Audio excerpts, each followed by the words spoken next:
বন মহোৎসবে মোহনপুরে মুখ্যমন্ত্রী আপনাকে স্বাগতম স্বাগতম স্বাগতম। বন মহোৎসব পালন করুন পালন করুন পালন করুন। বন মহোৎসব পালন করুন পালন করুন পালন করুন। গাছ লাগান।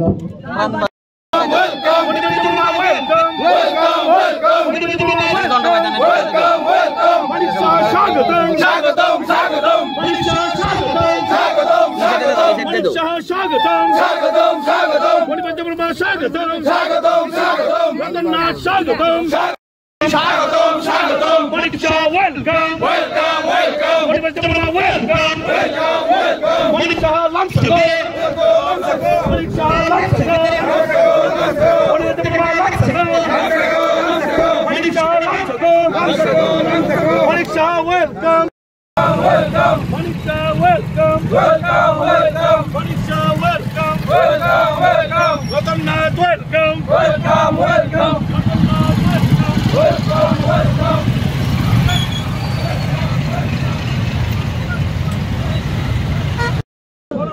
পালন করুন পালন করুন পালন করুন পালন করুন পালন করুন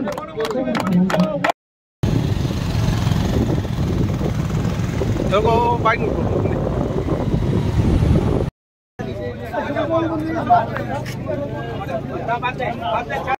welcome welcome welcome welcome welcome welcome welcome Manisha welcome স্বাগতম স্বাগতম স্বাগতম বনমন্ত্রী আপনাকে স্বাগতম স্বাগতম স্বাগতম মোহনপুরা বিদ্যুৎ আপনাকে স্বাগতম স্বাগতম।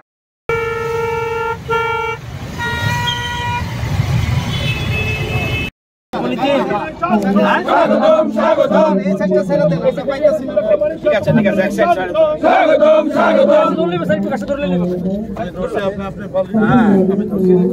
Welcome welcome welcome welcome welcome welcome welcome.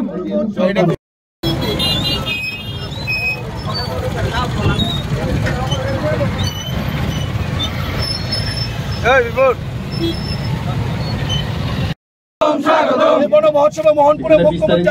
হয়েছে এবং আমরা এই আলোচনার মাধ্যমে অনেক কিছু জানলাম। আমাদের কিছুদিন আগে আপনারা দেখেছেন মাননীয় প্রধানমন্ত্রীজি এখানে 5ই জুন 2024-এ যখন এখানে পরিবেশ দিবস পালন হচ্ছিল উনি একটা স্লোগান দিয়েছেন যে এক পেড় মাকে নাম, যেটা এখানে বলা হয়েছে। উনি নিজেও সেখানে সে গাছ বৃক্ষরোপণ করেছেন এবং আমরাও কিন্তু সমস্ত আমাদের যারা নেতৃবৃন্দ থেকে আরম্ভ করে সমস্ত ভারতবর্ষে আমরাও কিন্তু সেই কাজটা আমরা করেছি। মাননীয় প্রধানমন্ত্রীজির যখনই যা স্লোগান যখন দেন অনেক চিন্তা ভাবনার পর, আমি এর আগেও সব জায়গায় আমি বলেছি যে মেরে মাটি মেরা দেশ, এই ধরনের যে স্লোগান 75 সীমান্ত গ্রাম বীরো কা নাম, এই যে অদ্ভুত অদ্ভুত স্লোগান উনি সবসময় দিতেন। আমাদের যখন অগাস্টে 15 অগাস্টে উনি স্লোগান দিয়েছেন যে হর ঘর তিরঙ্গা, যে প্রতিটা জিনিসের কত তাৎপর্যপূর্ণ এবং কত ইম্পর্টেন্ট গুরুত্বপূর্ণ সেটা কিন্তু সবসময় আমরা দেখি। এখানে এই বৃক্ষরোপণ কেন করা হচ্ছে, আমি মাঝে মাঝে ভাবছিলাম এখানে বসে, আমি প্রায় আমাদের মাননীয় মন্ত্রী শ্রী রতনলাল নাথ মহোদয় বলেছেন যে ব্লাড ডোনেশনের বিষয়ে, আমি সব জায়গায় গিয়ে বলি যে আমাদের প্রকৃতির থেকে কিন্তু অনেক কিছু শেখার আছে, কারণ ecological balance is very important for us. আমরা এই ভারসাম্য রক্ষা আমাদের প্রতিনিয়ত আমাদের করা উচিত। ইমব্যালেন্স হলেই মুশকিল।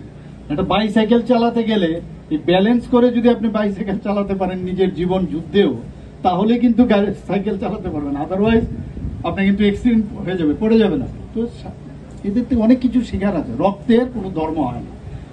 রক্তে কে এটাকে মুসলমানের রক্ত নাকি এটা বুদ্ধিস্টের রক্ত না হিন্দুর রক্ত ইহুদির রক্ত কেউ বলতে পারবে না সেটা।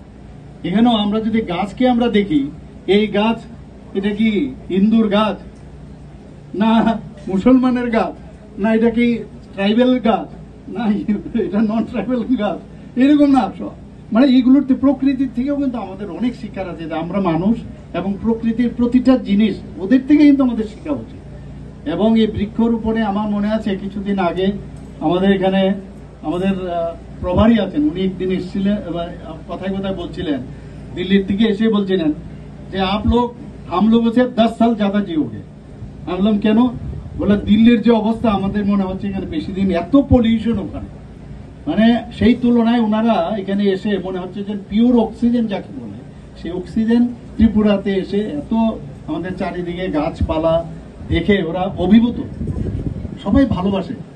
এবং এখানে নর্থ ইস্টের মধ্যে ত্রিপুরার স্থান কিন্তু উল্লেখযোগ্য স্থান নিয়েছে। আমি মাননীয় বনমন্ত্রী মহোদয়কে আমি বলবো, মাঝে মাঝে যখন খবর আসে যে বিভিন্ন জায়গায় এই বনদস্যুদের কারণে বন কেটে ফেলছে, এর দিকে আমাদের সরকার কোনো অবস্থায় মানে এগুলোকে আমরা মান্যতা দেই না। যেভাবে হোক ওদেরকে আমাদের ধরতে হবে, চিহ্নিত করতে হবে।